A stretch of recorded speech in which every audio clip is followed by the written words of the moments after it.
नमस्कार, study classes में आपका स्वागत है। तो आज हम हिस्ट्री के अंतर्गत टॉपिक को देखेंगे, जिसमें हमारा सबसे पहला टॉपिक है वह है इतिहास के स्रोत। यानी कि इतिहास जानने के स्रोत क्या है, इन चीज़ों के बारे में हम इस वीडियो के माध्यम से देखेंगे, जो कि हमारा हिस्ट्री के अंतर्गत सबसे पहला टॉपिक ये आता है। इतिहास जानने के दो स्रोत हैं, साहित्यिक स्रोत और पुरातात्विक स्रोत। साहित्यिक स्रोत में हम क्या देखते हैं, धार्मिक साहित्य के बारे में, जिसमें हम ब्राह्मण, जैन और बौद्ध साहित्य को देखेंगे। धर्मेतर साहित्य के अंतर्गत हम क्या देखेंगे, जैसे कि कौटिल्य, पाणिनि, विशाखदत्त, इनके बारे में देखेंगे और इनकी प्रसिद्ध रचना है और किस घटना से संबंधित ये रचनाएं हैं, इन चीज़ों के बारे में हम इस वीडियो के माध्यम से देखेंगे। इसके साथ ही हम विदेशी यात्रियों के विवरण के बारे में देखेंगे, जैसे कि यूनानी लेखक के बारे में, चीनी और अरबी लेखक के बारे में देखेंगे। इससे अक्सर एग्जाम में क्वेश्चंस आते रहते हैं। इसके साथ ही जैसे कि साहित्यिक स्रोत और पुरातात्विक स्रोत, तो पुरातात्विक स्रोत के अंतर्गत आपका आ जाएगा सिक्का, अभिलेख, ये सारे पुरातात्विक स्रोत के अंतर्गत आते हैं। तो सबसे पहले हम यहाँ पर देखते हैं साहित्यिक स्रोत के बारे में। तो साहित्यिक स्रोत के बारे में यहाँ पर देखेंगे, जिसमें हमारा सबसे पहला पॉइंट रहेगा धार्मिक साहित्य। धार्मिक साहित्य के अंतर्गत हमारा सबसे फर्स्ट पॉइंट रहेगा ब्राह्मण साहित्य।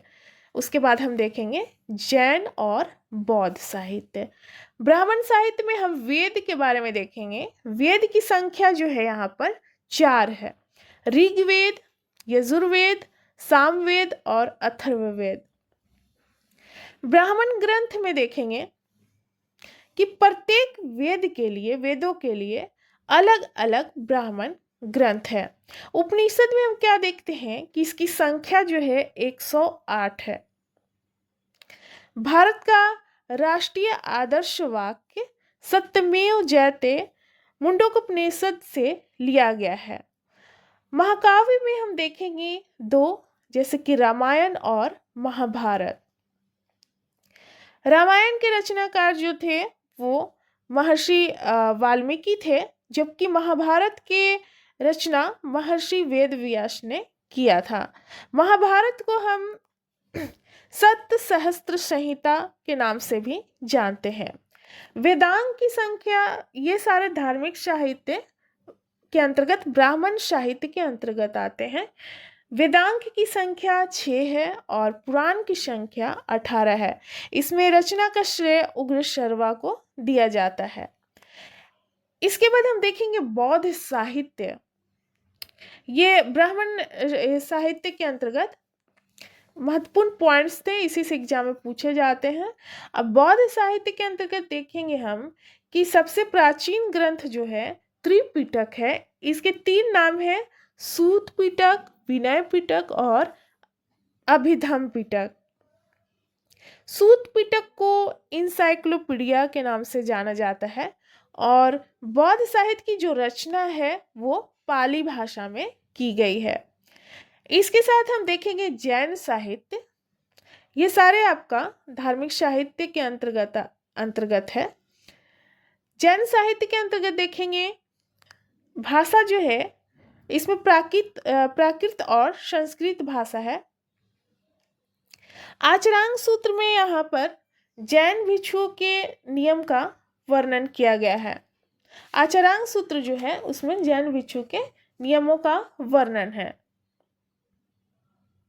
जैन साहित्य को आगम कहा जाता है। आगम के नाम से इनके साहित्य को जाना जाता है। भगवती सूत्र में हम क्या देखते हैं कि इसमें भगवान महावीर के जीवन तथा 16 महाजनपदों का उल्लेख किया गया है भगवती सूत्र में। अब जो हम यहाँ पर देखेंगे जो पॉइंट्स है, ये साहित्यिक स्रोत के अंतर्गत है, जिसमें हम धार्मिक साहित्य देख चुके। अब देखेंगे धर्मेतर साहित्य और इसके बाद हम देखेंगे विदेशी यात्रियों का विवरण। तो ये पॉइंट है इसमें जो एग्जाम में अक्सर पूछे जाते हैं। तो महत्वपूर्ण यहाँ पर पॉइंट्स हैं, जैसे कि कौटिल्य, तो इनकी पुस्तक अर्थशास्त्र से इनकी प्रसिद्ध पुस्तक जो है अर्थशास्त्र है। इससे मौर्य शासन के बारे में जानकारी मिलती है। पाणिनि की जो पुस्तक है वह है अष्टाध्यायी। इससे मौर्य पूर्व काल एवं मौर्यकालीन जानकारी मिलती है। विशाखदत्त की पुस्तक मुद्रा राक्षस।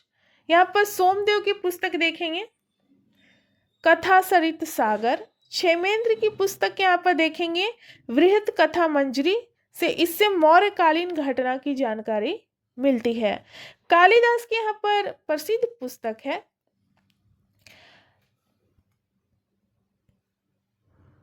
यहाँ पर कालिदास की प्रसिद्ध पुस्तक है मालविका अग्निमित्रम से शुंग कालीन इतिहास की जानकारी मिलती है। पतंजलि के महाभाष्य है और ज्योतिष ग्रंथ गार्गी संहिता में यवनों के आक्रमण का उल्लेख किया गया है। तो ये महत्वपूर्ण पॉइंट्स थे धर्मेतर साहित्य के अंतर्गत। अब देखेंगे विदेशी यात्रियों का विवरण। तो यूनानी लेखक के अंतर्गत हम देख सकते हैं स्काइलेक्स पहला यूनानी सैनिक था जिसने भारत की भूमि पर कदम रखा था। इन्होंने बताया कि भारत में उच्च कुलीन वर्गों को अधिक सम्मान मिलता है। ये यूनानी सैनिक थे जिन्होंने भारत की भूमि पर पहला कदम इन्होंने रखा था। हेकेटियस दूसरा यूनानी लेखक था। इसने भारत और विदेशों के बीच कायम संबंधों की चर्चा की थी अपनी पुस्तक में। हेरोडोटस इन्हें इतिहास का जनक कहा जाता है और इनकी प्रसिद्ध रचना जो है वह है हिस्टोरिका। सिकंदर के साथ आने वाले लेखक जो थे वो थे निर्याकश और यूमेनिश। सिकंदर के बाद के यात्री और लेखक जो थे वो मेगास्थनीज थे। इनकी प्रसिद्ध रचना जो है इंडिका है।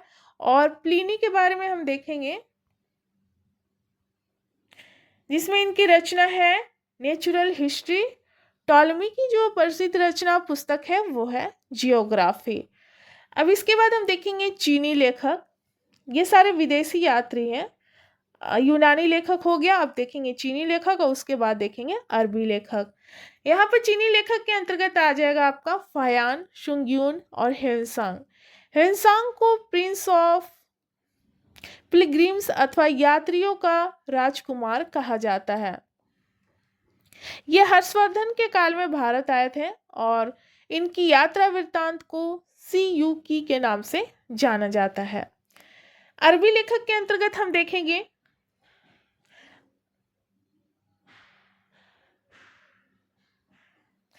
अलबरूनी की जो प्रसिद्ध रचना थी वह थी तहकीक ए हिंद या किताबुल हिंद के नाम से भी जानते हैं। फिरदौसी की प्रसिद्ध रचना है शाहनामा। अबुल फजल का है अकबरनामा। इब्न बतूता का है रेहला और जियाउद्दीन बर्नी का है तारिक ए फिरोज शाही। ये सारे थे हमारे साहित्यिक स्रोत के अंतर्गत। अब उसके बाद देखेंगे पुरातात्विक स्रोत। तो पुरातात्विक स्रोत के देखेंगे यहाँ पर कि इतिहास के पुरातात्विक स्रोत के अंतर्गत अभिलेख आता है, सिक्का, स्मारक, भवन, मूर्ति, चित्रकला, ये सारे पुरातात्विक स्रोत के अंतर्गत आता है। तो यहाँ पर हम कुछ महत्वपूर्ण पॉइंट्स को लिए हैं, जैसे कि सिक्के के बारे में देखेंगे। वे प्राचीनतम सिक्के जिन पर अनेक प्रकार के चिन्हों का उत्कीर्णन किया गया है, जबकि उन पर किसी प्रकार का लेख नहीं है, केवल चिन्ह का उत्कीर्णन किया गया है इस पर। इन्हें आहत सिक्के के नाम से जाना जाता है। यहाँ पर देखेंगे कि सातवाहन शासकों ने शीशे के सिक्के चलाए थे, जबकि गुप्त शासकों ने क्या किया था कि सर्वाधिक सोने के सिक्के जारी किए थे। अभिलेख के अंतर्गत हम देखेंगे सबसे प्राचीन अभिलेख मध्य एशिया के बोगजकोई नामक स्थल से मिले हैं। इस अभिलेख में इंद्र, मित्र, वरुण और नासत्य आदि वैदिक देवताओं के नामों का उल्लेख किया गया है। मस्की, गुर्जरा, निट्टूर और उदगोलम से प्राप्त अभिलेखों में अशोक के नाम का स्पष्ट यहाँ पर उल्लेख किया गया है इन अभिलेखों के माध्यम से। ब्राह्मी लिपि की सर्वप्रथम 1837 ईस्वी में जेम्स प्रिंस ने इसको पढ़ा था। तो ये सारे आपका पुरातात्विक स्रोत के अंतर्गत आ जाएगा। ये महत्वपूर्ण पॉइंट्स थे इसके अंतर्गत जो अक्सर एग्जाम में पूछे जाते हैं। तो आगे की जो वीडियो रहेगी वो हमारा रहेगा वीडियो पाषाण काल के बारे में, जिसमें आज की वीडियो में हम यहाँ पर देखें इतिहास के स्रोत के बारे में। तो यहाँ पर हमारा वीडियो समाप्त होता है, मिलते हैं अगले वीडियो में। धन्यवाद।